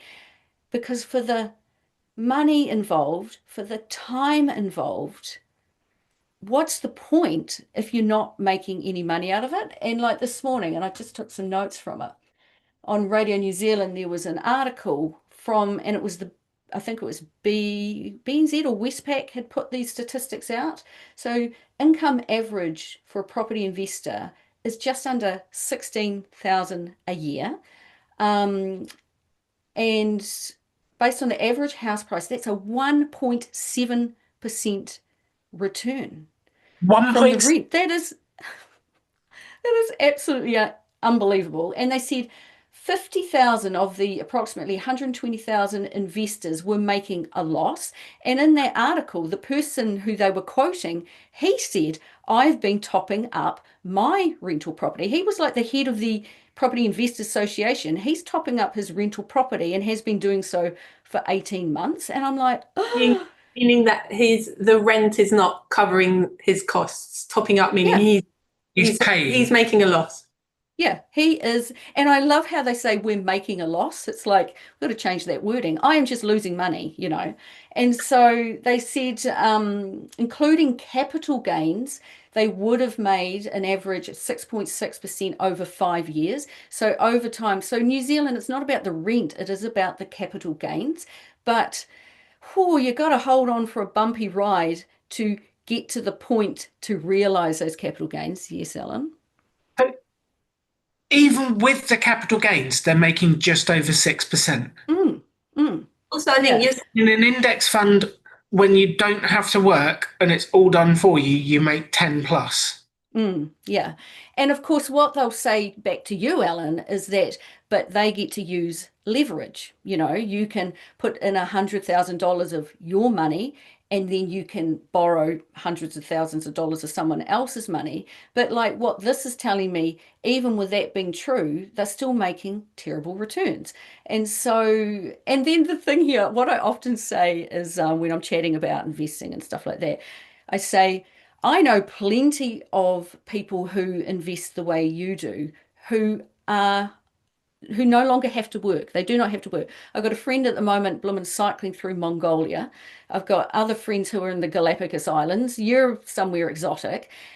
But of all the people I know who own rental property, the supposed only way to make money in New Zealand, they're all at work. And in this article today, they said 85% of property investors had another job. And I'm kind of always pushing, and you can see me get quite excited about this, pushing people, do the math on your investment property and then follow the likes of yourselves and the likes of myself, who I share my journey with investing and I share my real numbers and how, yeah, it's pretty boring. It's been my take home pay, but every single month I've created that gap and I've invested every single month without fail, no lending required. And I have grown my wealth year on year and year to the point that now Johnny and I, we are pulling a passive income, a truly passive income off our investments when we need it. So property investing, it is very much a part of New Zealand, but I do kind of get the feeling that there's this shift happening of people going, why am I not rich? Why am I still at work? And then what often happens here is, so people have had properties and they have gone up in value. Maybe really they have paid them off and the likes of that. But then they reach this tipping point where, like you said, you're on holiday and the toilet broke of your rental property. And it's like they just become a headache. And so they're like, well, what is another way I can get income without the hassle? And that's when they start to look at investing. And what I say to rental property investors, because they genuinely get a bit passionate about what they're doing, I say, why don't you invest the way Alan and Katie are talking about on the side, just a small amount. You'll learn how it works. You'll see how it grows. etc. And then one day, if there's a tipping point where you're like, I am sick of tenants sodding off and wrecking the place on the way out the door, what is another way I could invest? Oh, that's right. For the last couple of years, I've run this investment on the side. I can see how I did it. I see how to buy, hold, sell. I can see the returns are there. Oh, if I do sell, that is a viable place for me to put my money. Yeah. As well, you were saying earlier that in New Zealand, it's all about the capital gains. People are waiting for these capital gains, and those gains are not guaranteed either, right? Like No. you've got one or a handful of properties, and yes, in aggregate over time, all properties probably go up in the long run, but not, your specific properties necessarily. And we've seen recently in Wellington, haven't we, about the property prices have dropped slightly. Yeah, they have, because the government that we have at the moment, the coalition government at the moment, are busy laying off lots of people, and that's where our capital is, that's where the beehive is, the seat of government. There's people, without jobs or leaving town and the likes of that. And so house prices have dropped as a result. And Wellington's always been this huge cash cow. But for now, it's not. And a lot of people are, there's a number of people getting in a bit of bother up there. Yes. Louise in the chat says, thankfully, not quite Aberdeen levels. She's been watching finance school. And then Helen said, it's also interesting with housing, it's a big chunk to start off with. You can start small with shares, and it's a much lower barrier to entry. So to save a deposit to buy an investment property can be a lot of work. But what they spend a lot of time doing here is saying, don't you worry your pretty little head about that, Alan, because if you own a house over here and it's had capital gains, now you've got equity in it. You don't even have to come up with 10 cents. We can use that equity to buy you a second property. So Katie has good charts. They've got some pretty good charts too that make it look very appealing to people. And so people kind of get sucked into a good story that way. Yeah. Yes, they do. We had a question come in from Anne. I'm going to completely butcher your name. Sorry, Anne Kicker, who said, "Given the property prices have dropped in New Zealand, when should I sell the rental property?" See, this is the problem. I don't get to decide that. It's like, when do you sell a rental property? It's like, when do you sell anything? It's like when it is no longer suiting my long-term goals. And if you decide to hold on to it, you guys talk about this, the cost to hold versus the cost to sell and transfer that money into an asset that is going places. Only you get to decide. And this is where a rental property is so illiquid. You might decide to sell today. You might be waiting 6 months to sell this thing, So when do you sell? What she's really asking is, it's down. Do I sit and hold and wait for it to come back up? And we're like, are we sure that's going to come back up? So I don't know. That's the answer. What do you two think? Well, I think the number one thing is, what's the return on equity? So are we actually making a profit out of it now? And if we're making a profit, then we could just hold until it maybe goes back up again in the future because we're making a profit. So that's okay. But if it's not making a profit and it's down, then I'm thinking, well, let me do a comparison and go, if I did sell it, how much would I get out after I've paid solicitors' fees or lawyers' fees? I don't know if you have the same fees as we do, but there's normally some transactional costs to get rid of that house. How much would I get out? And then if I invested that and it grew at 10% a year over there, what would I get? So I'd be trying to do a math sum to compare the two situations. But the key bit is the return on equity. That's the key bit. And that's the calculator you were talking about. Yeah, and this kind of answers Anna's question. Is there a scenario where the monthly mortgage repayments, being cheaper than the rent you would otherwise pay, could free up enough gap money to make that house purchase advisable? Oh, Anna's talking about buying a property to live in. Sorry, yes. Slightly different topic. So we can come back to your question, Anna. the QR code on the screen actually takes you to a calculator that Katie created and Martin, the Rebel Ninja, helped us with, that will help you to work out your return on equity, because there's many ways to examine the profit in a property. And just like Ruth was saying, some of these companies will tell you to measure profit in a different way because it makes them look better. But what you really, to make a proper comparison, is what is my return on the money I've got tied up in that particular building. Meaning, if you were to sell that property and pay off the debt, pay off whatever you need to pay, and you got that chunk of money, how much return are you getting on that money that you've got tied up? Yes, that's exactly it. One last thing from us on property, Ruth was saying about things that happen with property. I remember going back to the town where we had our 2 rental properties, and we drove into Basingstoke, and there was tinfoil on the windows of our rental property. And I'm like, why is there I'm so naive. We were so naive. Ruth's reaction is like, I've worked it out. Yeah. I went to know. Otago University. Yeah. It only dawned on us a few months, if not years later, of what was going on in there. We're like, oh, that's a bit odd, isn't it? Oh, well, never mind. Well, we got a call. They destroyed the oven and they destroyed the kitchen. So what they were doing was tinfoil to keep the heat in. They left the oven on to heat it so the plants would grow faster. And we had a weed farm in our rental property. Hey, but was their rent always on time? No, those were the ones that like messed us about in COVID and screwed us over. Oh, We did gosh. not have a good time with that one. Yeah. Yeah, but it's interesting. So there is risk. You have a concentration risk in property. Yeah. Many Yeah. different risks. Yeah. And like, don't get me wrong, we need rental properties in New Zealand. Like, I rented for many years and I have not ruled out renting again one day. So they absolutely have their place. But I would say 95% of the property investors I speak about never mention a tenant, ever. It is all about the money that this thing is generating, because they do see property as the only way to grow wealth.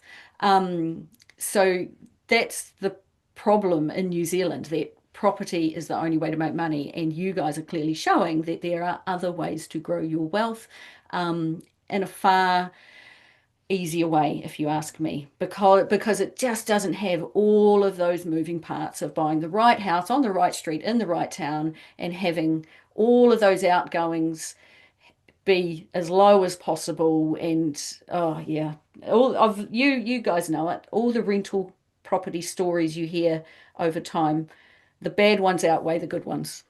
Definitely. And if anyone here has a negatively geared house, i.e., they're paying money for like topping it up, if you want to rent it to us and pay us to live in your house, we will happily come and stay in your house for a while.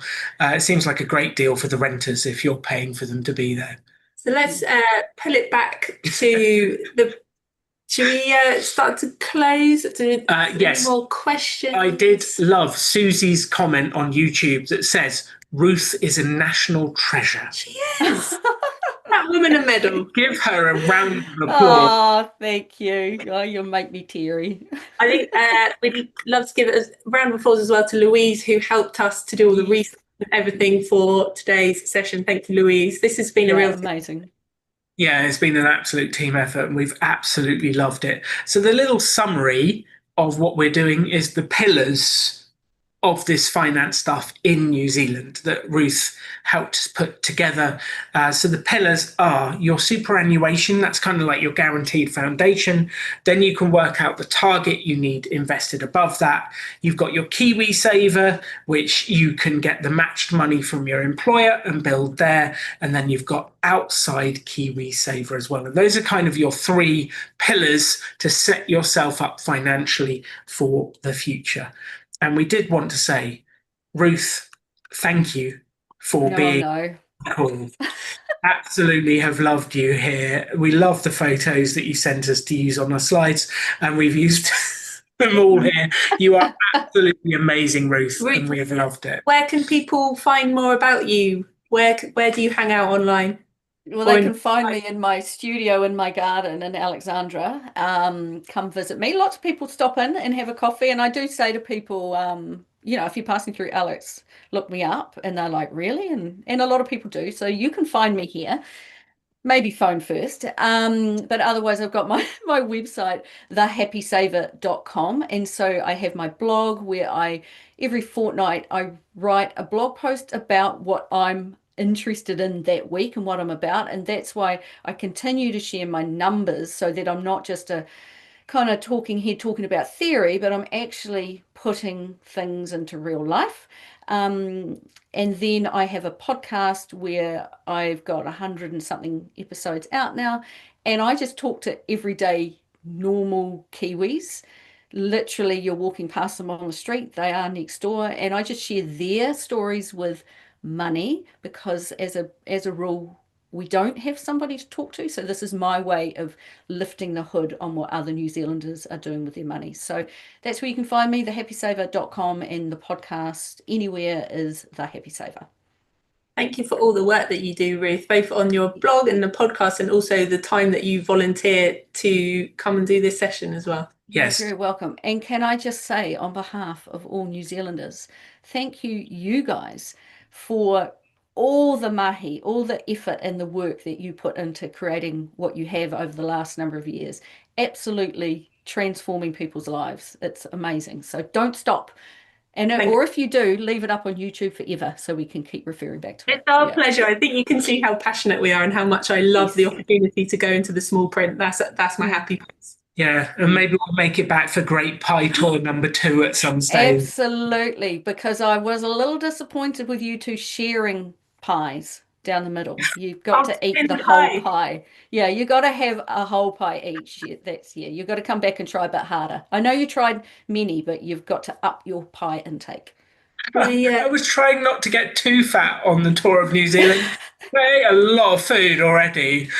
Let's have you got a closing thought as we will come to Ruth for her closing thought, but we will give her time to think about what that might be whilst you give one. Like, my closing thought is that we all live in different countries. However, building wealth seems to have the same fundamental principles around the world. If you create a gap between your income and your expenditure, and then you take that gap and you invest it, the way we do it is in productive companies in an index fund that produce a return and create money over the long term. It is unbelievable how you can set yourself up in life. And that's what we're all trying to help people to do, to set themselves up in that way. So keep doing what you need to do to create that gap, take the money, invest it in a global index fund, and create wealth over the long term. It's unbelievable what you can do. That would be my closing message, Katie. Beautiful. Ruth, what would you like to say to the people of New Zealand and ninjas? I was just so mesmerized by your closing message because you stole all my notes. Mine's essentially the same. And like, I have a wee thing on my wall here that I created, and it's like, know your net worth, budget your income, have an emergency fund, pay into your KiwiSaver, get the heck out of debt and put it behind you, slam the door, no need to go back, and then just invest. And so Johnny and I have that is exactly what we're doing. We can't quit our day jobs just yet, but we are kind of dangerously close. And so this works. And just wrap the people around you who know about this way of managing money and shut out the noise of all the ads on TV advertising products that are really just taking your money. So, and just get after it. Everybody, I think, knows how to find me in New Zealand. So if I can help, you know where to find me. So, yeah. We know where you live. Everyone, please. Literally. Ruth, a huge round of applause for her energy and effort. Thank you, Ruth. You're very welcome. You are a legend. And if you're listening to this as well, Rebel Ninja Andy is heading to New Zealand at some point. So if you want to hang out with him and say hello, yes, the ninja party is coming over. They're a lot friendlier than they sound, the ninjas. They're like normal people who volunteer their time to help with finances. So if you're thinking, what the heck is a Rebel Ninja? There's someone who's been on the course, volunteered their time to help other people with their finances. And Andy is the author of several great great books on personal finance in the UK as well. So it'd be nice to see him traveling around New Zealand too. And you will have seen, if you did volatility training, you will know him as Chip from volatility training. So yes. Denise says, Andy, Chip, you are welcome to New Zealand. They're a very friendly bunch, aren't they? We love New Zealand. We love New Zealand. It was absolutely incredible. Okay, so that is the end of today. If you're watching on YouTube, please hit like and subscribe. It means the world to us and it helps us to share the message. Share it with other New Zealanders, because I don't know there's many other YouTube workshops or videos or workshops that actually break down the New Zealand stuff. So please share this with other New Zealanders to help them get on top of their money as well. And thank you to everyone for your comments, your energy. Helen, Gail, Debbie, Alex, Al Hanley's here, Helen's here, Tamarin's here. Thank you to all of you for everything you do and being part of this. Okay, YouTubers, we are going to say goodnight now. YouTubers, goodbye from Ruth, goodbye from us. Good night, YouTube.